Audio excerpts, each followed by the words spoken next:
Hello everyone, this is my fourth video is here and आज जो हम discuss करने वाले टॉपिक जो है दिस इज़ सॉल्युबिलिटी। सो पहले जो हमने वीडियो में डिस्कस किया था यहाँ पे जो सॉल्यूशन के बारे में, उसके बाद हमने डिस्कस किया different type of concentration solution के बारे में जो है। सो आज हम डिस्कस कर रहे हैं नेक्स्ट टॉपिक हमारे पास जो वो है सॉल्युबिलिटी। एंड सॉल्युबिलिटी जो टॉपिक रहने वाला है वो है बहुत इंपॉर्टेंट टॉपिक है। एंड यहाँ से क्वेश्चन जो बनता है एक जो हेनरी लॉ से बनता है, ठीक है। एंड उसका जो न्यूमेरिकल्स हैं वो हम डिस्कस करेंगे। तो यहाँ पे पहले डिस्कस करते हैं कि सॉल्युबिलिटी क्या होती है, उसके बाद जो है कि कितने टाइप की सॉल्युबिलिटी होती है वो डिस्कस करेंगे। देन हम जो है कि हेनरी लॉ जो है कंसेप्ट है वो क्या है उसके बारे में डिस्कस करेंगे। देन उसका जो न्यूमेरिकल डिस्कस करेंगे। ओके, तो यहाँ पे सॉल्युबिलिटी क्या होता है कि solubility is a substance is its maximum amount of solute dissolved in a specified amount of solvent at a specified temperature। Solubility वो डिपेंड किसके ऊपर करता है, वो तीन यहाँ पे जो है कि अलग अलग फैक्टर्स हैं, जिसके अंदर एक जो है कि solute, solvent, temperature and pressure है। तो सॉल्युबिलिटी क्या होती है मेनली जो है, मान लो कि आपने क्या किया है, वाटर लिया, वाटर के अंदर शुगर डिज़ोल्व की। एंड आपको पता है कि शुगर जो है कि डायरेक्टली वहाँ पे डिज़ोल्व नहीं होती है, तो हम क्या करते हैं वहाँ पे उसको स्टर करने का काम करते हैं, स्टरिंग करते हैं। एंड स्टरिंग करने के बाद जो वहाँ पे वो डिज़ोल्व होती है। अब वो कितनी डिज़ोल्व हो रही है, मैक्सिमम अमाउंट तक कब तक डिज़ोल्व हो सकती है, ठीक है। एंड एक ऐसा टाइम आएगा कि जहाँ पे वो क्या है कि आपके पास जो है, मान लो कि आपने क्या किया कि आप जो कि शुगर को डिज़ोल्व करते जा रहे हो वाटर के अंदर। एंड एक टाइम ऐसा आएगा कि जहाँ पे अगेन जो है कि वाटर के अंदर जो है कि शुगर डिज़ोल्व नहीं हो सकती है। फिर आप क्या करोगे, आप वहाँ पे क्या करोगे कि उस जो सॉल्यूशन है उसको आप हीट करोगे। एंड हीट करने के बाद जो है वहाँ पे जब उसकी अंदर और कैपेसिटी आ जाती है सॉल्वेंट के अंदर जो है सॉल्यूट को डिज़ोल्व करने के लिए। And this is the main point is here specified temperature. And ये जो स्पेसिफाइड टेम्परेचर है इसके अंदर जो है कि आपके पास जो है कि मैक्सिमम सॉल्यूट को डिज़ोल्व करने की कैपेबिलिटी जो है वहाँ पे वो आ जाएगी। बट वो डिपेंड किसके ऊपर करेगी, सॉल्युबिलिटी जो है वो बोल रहा है अलग अलग फैक्टर है यहाँ पे। एक सॉल्यूट है, एक सॉल्वेंट है, नेचर कैसा है सॉल्यूट का, सॉल्वेंट का कैसा नेचर है, टेम्परेचर एंड प्रेशर जो है वो हमारे पास जो फैक्टर जो है कि अलग अलग रहते हैं। तो यहाँ पे उसके बाद डिस्कस करते हैं कि भाई सॉल्युबिलिटी कितने टाइप की होती है। तो सॉल्युबिलिटी बोल रहे हैं यहाँ पे तीन टाइप की होती है। कौन कौन सी, solid in liquid solutions, liquid in liquid solutions and gas in liquid solution, ठीक है। तो यहाँ पे हम डिस्कस करते हैं वन बाय वन करके सॉलिड इन लिक्विड सॉल्यूशन क्या होता है, liquid in liquid solution and gas in liquid solution के टाइप्स ऑफ सॉल्यूशन के बारे में। तो इसके अंदर हमारे पास क्या है, सॉलिड इन लिक्विड सॉल्यूशन। तो सॉलिड इन लिक्विड सॉल्यूशन क्या होता है, तो इसके अंदर वो है the amount of solute in grams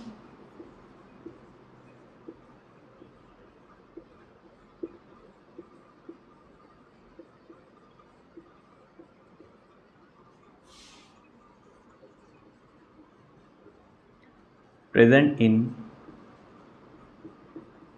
100 gram of the solvent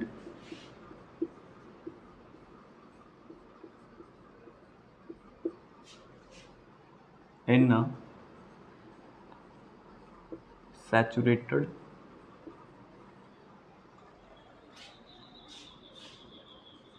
solution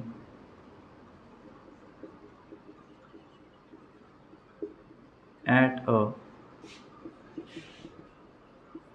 particular temperature is called solid in liquid solutions।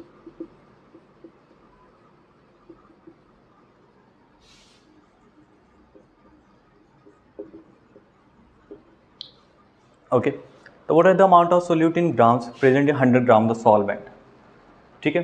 तो यहाँ पे मतलब कि जो अमाउंट ऑफ ग्राम जो है कुछ भी हो सकता है, 2 ग्राम 3 ग्राम 4 ग्राम जो भी हम सोल्यूट जो है ले रहे हैं।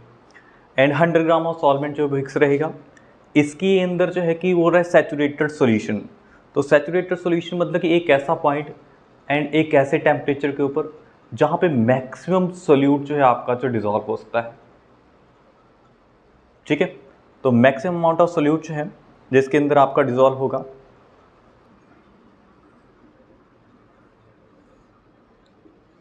देखो मान लो कि हमने क्या लिया है, शुगर लिया है, 2 ग्राम शुगर,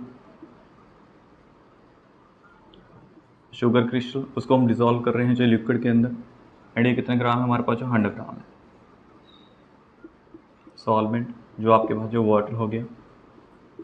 अब यहाँ पे हम मान लेते हैं कि ये जो डिज़ोल्व करने की जो कैपेबिलिटी है इसकी जो है नॉर्मल जो यहाँ पे डिज़ोल्व करने की कैपेबिलिटी 100 ग्राम के अंदर जो है वो ओनली कितनी हमारे पास जो है, ओनली ये डिज़ोल्व कर सकता है यहाँ पे जो है 10 ग्राम शुगर जो है यहाँ पे डिज़ोल्व हो सकती है 100 ग्राम वाटर के अंदर, किसमें, नॉर्मल रूम टेम्परेचर के ऊपर।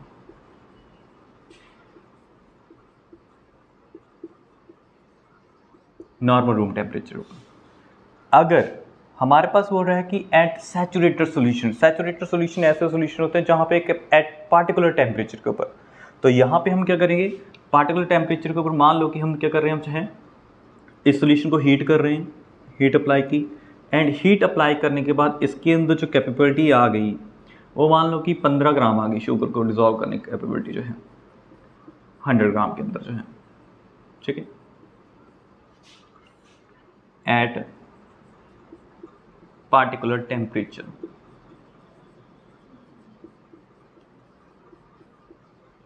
तो एक एट पार्टिकुलर टेम्परेचर के ऊपर जो है यहाँ पे इसकी जो कैपेबिलिटी है सोल्यूट को डिज़ोल्व करनी, वो क्या होगी, इंक्रीज होगी। अब जब इंक्रीज हो गई तो यहाँ पे इस ये जो पॉइंट है इसी को हम बोलेंगे यहाँ पे सैचुरेटेड पॉइंट या सैचुरेटेड सोल्यूशन, इसी को बोलेंगे। ये जो अब सोल्यूशन बना, this is here saturated solution. अब सैचुरेटेड सोल्यूशन का मतलब क्या हुआ कि अब इसके अंदर जो है कैपेबिलिटी नहीं होगी सॉल्वेंट के अंदर जो है किसी भी एक सिंगल जो है कि सोल्यूट पार्टिकल जो है आपका डिजोल्व कर सके। ओके, तो this is called here the solid in liquid solutions. अब हम डिस्कस करते हैं यहाँ पे जो है, अगर आपको ये चीज़ क्लियर होगी तो आगे हम जो नेक्स्ट डिस्कस करते हैं कि कौन कौन से फैक्टर्स यहाँ पे अफेक्ट करते हैं सॉलिड इन लिक्विड सॉल्यूशन के अंदर जो है। ओके, तो डिस्कस करते हैं टॉपिक जो है वो है factor affecting the solid in liquid solutions. तो जिसके अंदर हमारे पास फर्स्ट फैक्टर है वो nature of solute and solvent जो है, ठीक है, जिसके अंदर हम जो दो कंपोनेंट लेते हैं सॉल्यूट एंड सॉल्वेंट। तो सॉल्यूट भी जैसे हमारे पास जो है कि मैंने बोला कि सेम नेचर के होने चाहिए, सॉल्यूट भी आपका जो है कि एक पोलर नेचर का हो एंड सॉल्वेंट भी आपके पास जो है पोलर नेचर का हो। तो जैसे मान लो कि हमारे पास जो कि मैं एग्जांपल ले रहा हूँ sodium chloride dissolve in water. तो सोडियम क्लोराइड जो है सॉलिड फॉर्म में है एंड वाटर के आपका जो लिक्विड फॉर्म में है। तो सोडियम के ऊपर जो चार्जेस क्रिएट होते हैं वो फुली क्रिएट होते हैं, Na पॉजिटिव Cl नेगेटिव। ऐसे ही हमारे पास जो यहाँ पे पार्शली पॉजिटिव एंड नेगेटिव जो है, बट यहाँ पे आयनिक फॉर्म में वो कम्प्लीटली कन्वर्ट हो जाता है। ऐसे ही हमारे पास क्या है, अगर आपके पास जो है नॉन पोलर नेचर के हों सॉल्यूट एंड सॉल्वेंट जो है,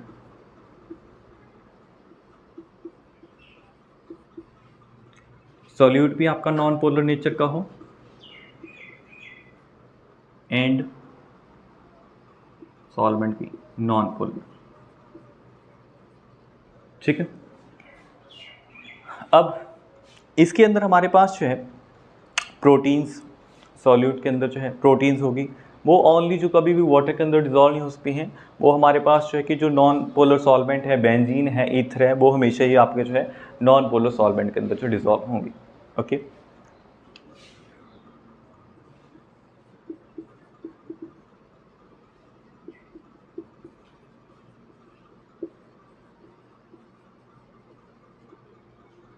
ठीक है। तो यहाँ पे कलेक्टिवली जो है मेन चीज़ क्या है कि लाइक डिजॉल्व लाइक।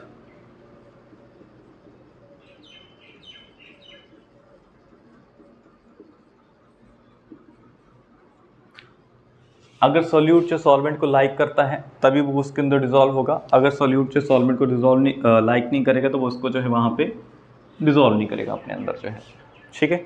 तो ये बहुत ही कंसेप्ट जो है कि मतलब सिंपल सा है कि अगर आप मान लो कि जैसे आप जो है कि पानी है, ठीक है, आप उसको नीचे गिरा रहे हो, तो नीचे गिराने के बाद अगर दूसरा भी आपके पास जो वाटर है वहाँ पे, तो वो एक साथ जो मिक्स हो जाएंगे। क्यों? क्योंकि हमारे पास क्या होगा कि दोनों मिक्स क्यों हो रहे हैं, क्योंकि दोनों की फोर्सेस क्या हैं, एक जैसी हैं, सेम नेचर के हैं। ऐसे ही हमारे पास जो है कि जब हम सॉलिड एंड लिक्विड सॉल्यूशन के अंदर बात कर रहे हैं तो इसके अंदर हमारे पास जो सोल्यूट है जैसे पोलर नेचर एंड सॉल्वेंट भी हमारे पास क्या है, पोलर नेचर का है। तो दोनों जो है कि आपके पास जो ईजिली डिजॉल्व हो जाएंगे। ओके, सेकेंड जो हमारे पास जो फैक्टर है दिस इज ए टेम्परेचर।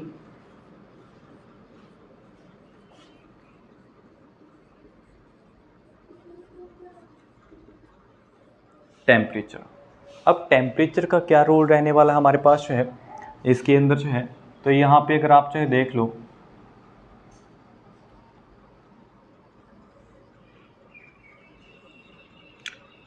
अभी हमने डिस्कस किया एक एग्जांपल जो है शुगर का।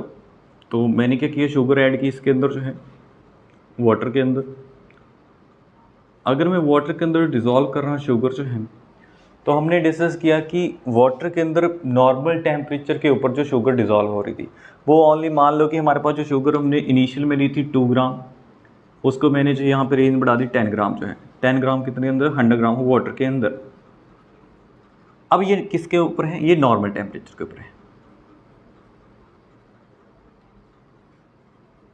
Normal temperature. बट अगर मैं यहाँ पे जो है ये जो टेम्परेचर है ये इंक्रीज़ करूँगा, ठीक है, टेम्परेचर जब मैं आगे बढ़ाऊँगा तो यहाँ पे क्या होगा कि यहाँ पे सॉल्युबिलिटी जो होगी वो क्या हो जाएगी, इंक्रीज़ हो जाएगी। एंड जब इंक्रीज़ होगी तो ये जो आपका 10 से ये 15 ग्राम जो है, मान लो कि यहाँ पे 15 ग्राम जो है, इसकी सॉल्युबिलिटी जो है और ज़्यादा आगे इंक्रीज़ हो जाएगी।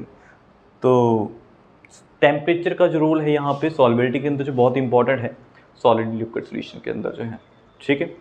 तो यहाँ पे हमारे पास है कि आप एक चीज़ देख सकते हो कि यहाँ पे जो टेम्परेचर के दो फिनोमेना कंसेप्ट जो है लगते हैं, क्या क्या, एक है आपके पास एंडोथर्मिक, एक है एक्सोथर्मिक।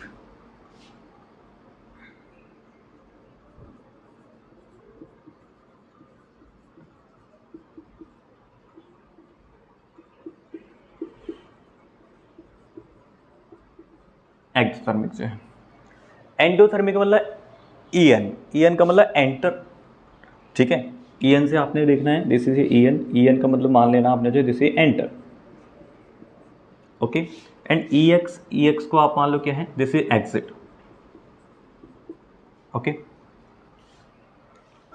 तो जब आप जो है कि एक्सटर्नली हीट प्रोवाइड करोगे, ठीक है, जब हम जो है कि क्या करेंगे, सॉल्वेंट के अंदर एक्सटर्नली हीट करवाएंगे, तो मतलब एंटर हो रही है हीट जो यहाँ पे, तो उसको हम बोलेंगे एंडोथर्मिक प्रोसेस, ठीक है। तो उसको हम क्या बोलेंगे, एंडोथर्मिक। अब ये जो हमारे पास जो ये जो रिएक्शंस हो रही है, जहाँ पे मैंने आपको बोला कि 10 ग्राम मैंने जो है कि शुगर ली एंड उसको मैं 100 ग्राम वाटर के अंदर डिज़ोल्व कर रहा हूँ। तो डिज़ोल्व करने के बाद जैसे ही मैंने टेम्परेचर यहाँ पे अप्लाई कर रहा हूँ, तो टेम्परेचर अप्लाई करने के बाद जो है यहाँ पे जो रिएक्शंस होगी this is endothermic reactions, okay. And अगर मैं यहाँ पे जो है मान लो कि मैंने क्या किया, यहाँ पे केमिकल लिए हैं सोडियम कार्बोनेट Na2CO3.10H2, ठीक है। अगर मैं यहाँ पे ये सॉल्ट ले रहा हूँ एंड मैं इसके अंदर ऐड कर रहा हूँ, तो यहाँ पे क्या है, उल्टा हो रहा है। उल्टा क्या हो रहा है, यहाँ पे उल्टा ये हो रहा है कि यहाँ पे हीट अंदर ही इवॉल्व हो रही है, सॉल्यूशन के अंदर ही। जैसे ही मैं यहाँ पे सॉल्ट को डिज़ोल्व कर रहा हूँ, तो सॉल्ट के डिज़ोल्व करने के बाद जो यहाँ पे इसी सॉल्यूशन के अंदर जो हीट जो इवॉल्व हो रही है, एंड जब हीट इवॉल्व हो रही है तो इसका मतलब यहाँ पे हीट बाहर आएगी। अब हीट बाहर आएगी तो क्या होगा, अगर मान लो कि मैं क्या करूँगा, इस के अंदर जो है अगर मैं बाहर से हीट अप्लाई करने लगूँगा तो रिएक्शन क्या हो जाएगी, यहाँ पे स्टॉप हो जाएगी, ठीक है। इसका रीज़न मैं बताता हूँ। मान लो कि आपके पास जो है 2 कार हैं, एक कार इधर से आ रही है, दूसरी कार जो आपकी जो है इधर से आ रही है, ठीक है। तो दोनों आपस में टकराएंगी तो क्या होगा, बंद हो जाएगी ना चलते चलते जो है। तो ऐसे ही क्या है कि यहाँ पे हमारे पास जो है दिस इज हियर एंडो का मतलब अंदर। तो जब हम जो है कि यहाँ पे एंडोथर्मिक रिएक्शंस होंगी, उनके अंदर अगर आप जो कि हीट अप्लाई करते हो, ठीक है, तो वहाँ पे सॉल्युबिलिटी क्या होगी, इंक्रीज होगी, solubility increases,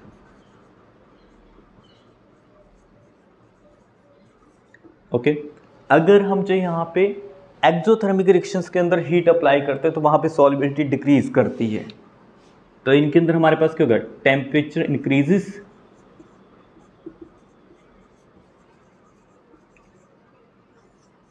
solubility decreases, okay. तो ये बहुत ही इंपॉर्टेंट है कंसेप्ट, ठीक है। आपने मेनली जो है लैब के अंदर किया होगा कि हम जो है कि अगर मान लो कि जैसे हम जो है कि स्ट्रॉन्ग एसिड लें या स्ट्रॉन्ग बेस लें, वाटर के अंदर ऐड करते हैं, वाटर के अंदर जब ऐड करेंगे तो वहाँ पे क्या होगा, हीट इवॉल्व होती है, एंड हीट इवॉल्व होती है तो मतलब कि सॉल्युबिलिटी वहाँ पे इंक्रीज हो रही है विदाउट टेम्परेचर। बट अगर आप जो है कि एक्सटर्नली वहाँ पे हीट अप्लाई करोगे तो वहाँ पे होगा, रिएक्शन जो स्टॉप कर जाएगी, एंड रिएक्शन स्टॉप करने की वजह से वहाँ पे सॉल्युबिलिटी क्या कर जाती है, डिक्रीज कर जाती है। तो इसलिए बोल रहे हैं कि यहाँ पे टेम्परेचर इंक्रीज करेंगे एक्सोथर्मिक रिएक्शन के अंदर तो सॉल्युबिलिटी डिक्रीज करेगी। अगर हम यहाँ पे टेम्परेचर इंक्रीज करते हैं तो सॉल्युबिलिटी इंक्रीज करती है, ठीक है। तो आपने ये चीज़ याद रखनी है।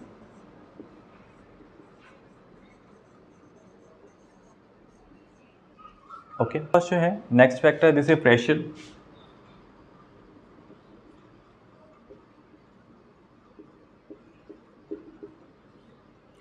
तो हम यहाँ पे आपने जो कि 9th क्लास के चैप्टर में सिंपल सा पढ़ा हुआ है साइंस के अंदर जो है कि सॉलिड एंड लिक्विड जो सॉल्यूशंस होते हैं उनके ऊपर जो प्रेशर का कोई खास इम्पैक्ट नहीं होता है, ठीक है। अब मान लो कि जैसे आपके पास जो है दिस इज हियर कोई सॉलिड सब्सटेंस है, आप उसके ऊपर जो प्रेशर क्रिएट करो, ठीक है, तो वहाँ पे जो है कि उसके ऊपर जो क्या चेंजेस आएंगे, कोई चेंजेस नहीं आएंगे। ऐसे ही हमारे पास जो है लिक्विड सब्सटेंस है, अगर मैं यहाँ पे कोई पिस्टन लगाया है एंड पिस्टन लगाने के बाद मैं इसको जो यहाँ पे प्रेस कर रहा हूँ, तो प्रेस करने के बाद जो यहाँ पे जो है क्या चेंजेस आएंगे, कोई चेंजेस नहीं आएंगे। एज इट इज जो है कि माइनर सा चेंजेस आएगा लिक्विड के अंदर, जो है कोई खास चेंजेस नहीं आएगा। तो हमारे पास क्या है कि जो अगर हम जो प्रेशर इंक्रीज करते हैं तो वहाँ पे सॉल्युबिलिटी के ऊपर जो कोई खास इम्पैक्ट नहीं पड़ता है, ठीक है। तो आपने एक चीज़ याद रखनी है कि प्रेशर के अंदर जो है when pressure applied in a solid in liquid solutions no solubility is increases here, ठीक है। तो सॉल्युबिलिटी के ऊपर जो कोई खास इम्पैक्ट पड़ेगा नहीं, ना वहाँ पे जो सॉल्युबिलिटी इंक्रीज होगी। तो इसके अंदर आपने एक चीज़ याद रखनी है कि प्रेशर जो है कि आपका सॉलिड इन लिक्विड सॉल्यूशन हो या लिक्विड इन लिक्विड सॉल्यूशन हो, प्रेशर का कोई रोल नहीं है। ओके, अब हम डिस्कस करते हैं नेक्स्ट जो है वो टाइप्स ऑफ सॉल्यूशन हमारे पास लिक्विड इन लिक्विड सॉल्यूशन। तो यहाँ पे ये जो हमारे पास जो है लिक्विड इन लिक्विड सॉल्यूशन है, इसके अंदर भी हमारे पास जो सेम मेथड जो है पैसे ही सारे के सारे फैक्टर जो है रहते हैं, इसके अंदर कोई ज़्यादा खास चेंजेस हैं नहीं, ठीक है। तो यहाँ पे हम वर्बली ही डिस्कस कर लेते हैं इसको जो है लिक्विड इन लिक्विड सॉल्यूशन। तो जैसे हमने जो कि फर्स्ट जो है फैक्टर डिस्कस किया था nature of solute and solvent जो है, तो सॉल्यूट एंड सॉल्वेंट के अंदर हमारे पास जो है अगर दोनों की नेचर सेम है, ठीक है, पोलर नेचर जो है कि पोलर सॉल्यूट जो पोलर सॉल्वेंट के अंदर डिजॉल्व करता है एंड नॉन पोलर जो है नॉन पोलर सॉल्वेंट के अंदर डिजॉल्व करेगा। तो ऐसे ही हमारे पास जो यहाँ पे सेम कंसेप्ट है लाइक डिजॉल्व लाइक, ठीक है। तो यहाँ पे आपने एक चीज़ याद रखनी है, this is here nature of solute and solvent के अंदर भी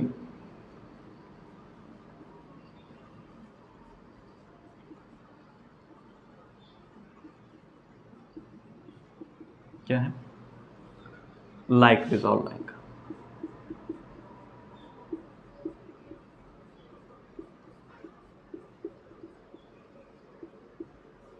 ओके, उसके बाद यहाँ पे सेकंड जो टेम्परेचर, टेम्परेचर का यहाँ पे कोई खास इम्पैक्ट है नहीं, ठीक है।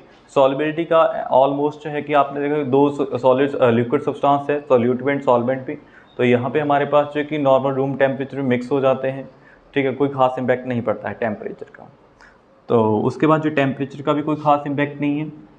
देन प्रेशर, प्रेशर भी मैंने अभी आपको जो एक्सप्लेन कर दिया कि प्रेशर का भी सॉल्युबिलिटी से रिलेटेड जो कोई खास इम्पैक्ट पड़ता नहीं है, ठीक है।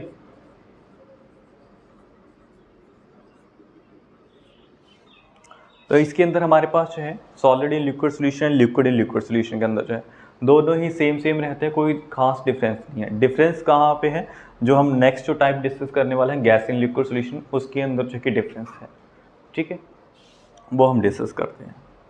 नेक्स्ट जो टाइप है हमारे पास जो है वो है गैस इन लिक्विड सॉल्यूशंस। अब गैस इन लिक्विड सॉल्यूशन के अंदर जो है यहाँ पे सॉल्युबिलिटी का डिस्कस करते हैं कि सॉल्युबिलिटी किस तरह से यहाँ पे कौन कौन से फैक्टर जो इफेक्ट करेंगे, ठीक है। तो यहाँ पे हमारे पास क्या है कि मोस्ट ऑफ द गैसेज जो डिजोल्व हो जाती हैं वाटर के अंदर, most of the gases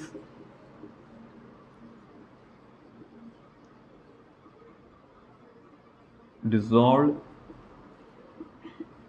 in water and जो रिमेनिंग रह जाती है हमारे पास जो है वो नॉन पोलर सॉल्वेंट के अंदर डिजॉल्व हो जाती हैं। For example non polar solvent हमारे पास जो है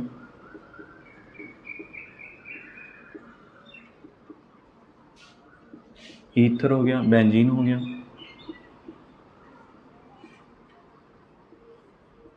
ईथर बेंजीन एक्सेट्रा, ठीक है।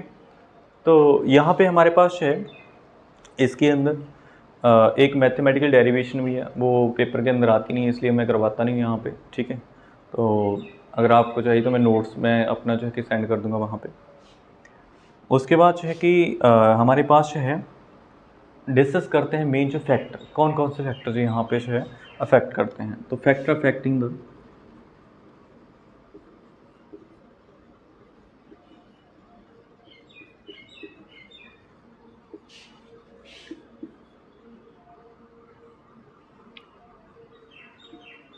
Gas in liquid solutions.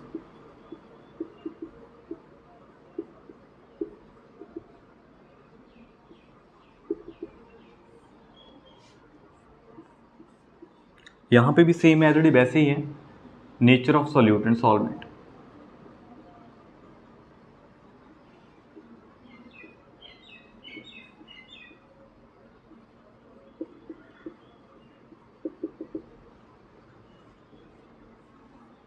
Nature of solute and solvent जो है, तो यहाँ पे गैसेस इन लिक्विड सॉल्यूशन के अंदर जो है मोस्टली आपको पता है कि ऑक्सीजन जो है वाटर के अंदर डिजॉल्व रहती है, ठीक है।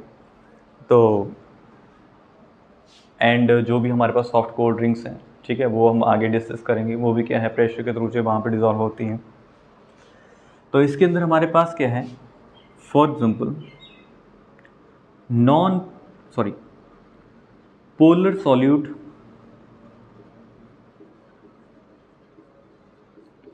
गैसेज जो होंगी, ठीक है, कौन कौन सी, मान लो अमोनिया हो गया, उसके बाद जो है HCl गैस,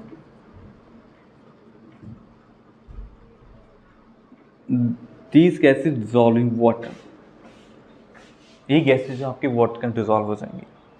उसके बाद जो है नॉन पोलर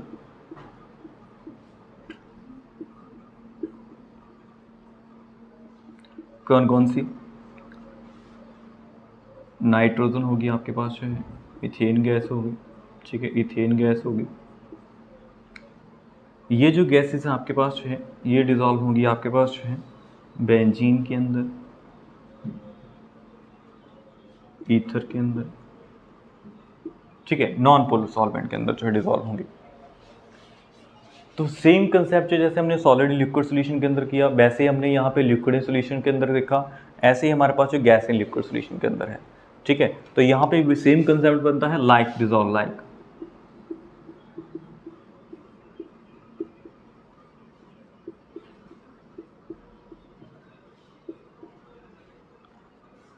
ओके, तो यहाँ पे हमारे पास जो है this is nature of solute and solvent. Next जो फैक्टर डिस्कस करते हैं, दिस इज योर प्रेशर।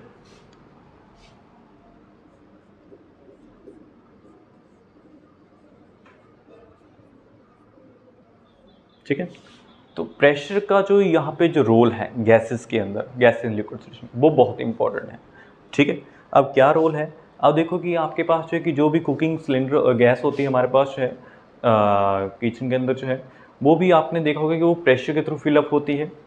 उसके बाद जो सॉफ्ट कोल्ड ड्रिंक्स जो होती हैं, ठीक है, शॉप के अंदर जो है उसके अंदर भी CO2 जो गैस होती है फिलअप की जाती है। This is also the pressure with the help of pressure. तो यहाँ पे हमारे पास जो है कि वो प्रेशर के थ्रू ही वहाँ पे डिज़ोल्व होंगी गैसेज जो हैं, ठीक है। विदाउट प्रेशर जो है कि वो वहाँ पे डिज़ोल्व नहीं हो सकती हैं। क्यों? क्योंकि जो गैसेस को एंथैल्पी होती है वो क्या बहुत ज़्यादा हाई होती है, जिसकी वजह से अगर आप जो है वहाँ पे प्रेशर अप्लाई नहीं करोगे तब तक वो वहाँ पे डिज़ोल्व नहीं होंगी। ओके, तो यहाँ पे हमारे पास क्या है, इंक्रीज इन प्रेशर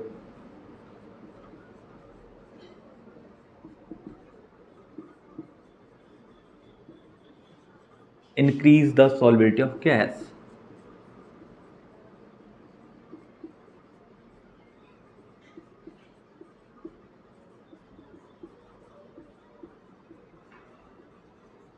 ठीक है, जितना हम प्रेशर जो इंक्रीज करेंगे उतने ही वहाँ पे क्या होगा, सॉल्युबिलिटी इंक्रीज होगी।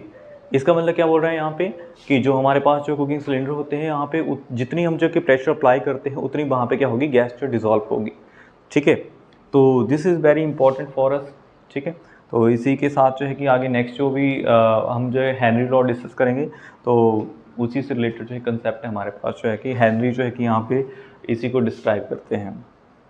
उसका नेक्स्ट है टेम्परेचर। तो टेम्परेचर जो कि यहाँ पे हमारे पास जो है इसका बहुत इंपॉर्टेंट रोल है। अब क्या रोल है वो देखते हैं।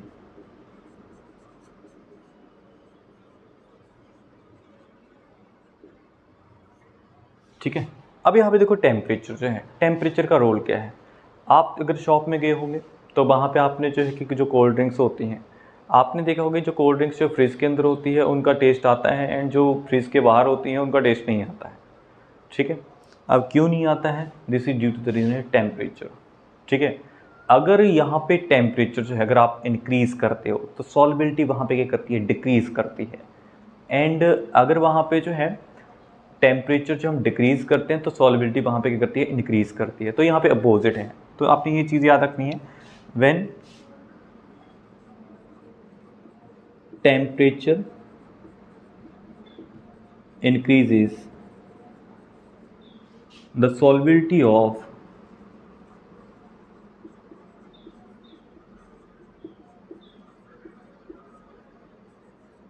gas in liquid solution decreases।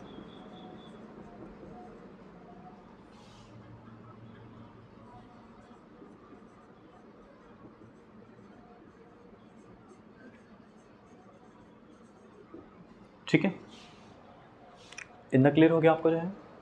Okay. सो बाकी हमने जो है कि देखो यहाँ पे सॉल्युबिलिटी से आज जो हमने टॉपिक डिस्कस किया था वो सॉल्युबिलिटी की हमने डिस्कस किया कि सॉल्युबिलिटी क्या होती है। उसके बाद हमने डिस्कस किया कि इसके जो कितने टाइप्स होते हैं। ठीक, उसके बाद हम डिस्कस कर रहे हैं यहाँ पे जो 3 टाइप की हमने सॉल्युबिलिटी डिस्कस की। उसके बाद हम यहाँ पे हम जो फैक्टर डिस्कस कर रहे हैं, 3 टाइप के फैक्टर्स होते हैं यहाँ पे जो है, फैक्टर जो यहाँ पे अलग अलग हमने डिस्कस किए हैं। ठीक है, तो मेन जो है कि आपके पास यहाँ पे आपको ये चीज़ पता होनी चाहिए कि यहाँ पे कौन सा फैक्टर जो इफेक्ट करता है यहाँ पे सॉल्युबिलिटी से रिलेटेड जो है। ठीक है, this is so much important is here. And next जो वीडियो होगी आपकी, वहाँ पे हम डिस्कस करेंगे कि ये जो प्रेशर है, ठीक है, ये प्रेशर जो है कि यहाँ पे इसका क्या रोल रहता है सॉल्युबिलिटी के अंदर जो है। तो इसको जो यहाँ पे गाइड करते हैं, दिस इज़ हेनरी नेम है इनका जो है। तो आगे जो नेक्स्ट जो वीडियो रहने वाली है आपके पास जो है, ये जो टॉपिक है Henry law and its application के बारे में पढ़ेंगे, एंड उसके जो है कि यहाँ पे न्यूमेरिकल डिस्कस करेंगे। ठीक है, सो मिलते हैं नेक्स्ट वीडियो के अंदर जो है। Thank you.